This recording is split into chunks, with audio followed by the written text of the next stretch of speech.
For months, the St. Lucia Craft and Dry Goods Vendors Association has lamented the high cost of vending booths.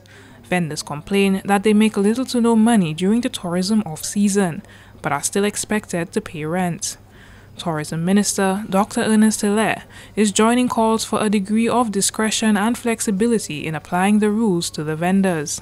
So the first thing we have to do is to get more cruise ships in the off-season.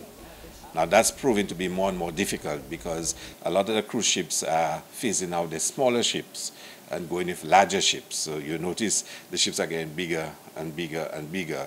And some of the smaller ships, which they probably could use during the off-season when the demand is lower, because they won't bring the large ships during the off-season when demand is low, they sell them to other parts of the world.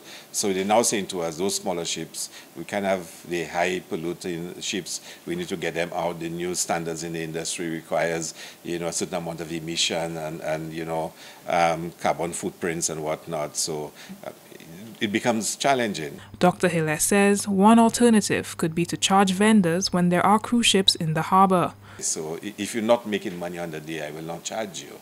But the days when you are making money, I will charge you. That's usually about 6 months. Well, I will charge you per day. So if there are no cruise ships, I don't charge you. But every day there's a cruise ship. If I charge you $20, I can in that 6 months make the money for the whole year. Dr. Hilaire says the idea is to make vendors pay when cash flow is high and they can afford to do so. He says that this idea is fair for both the government and the vendors involved. For the DBS News World, Miriam Montoute reporting.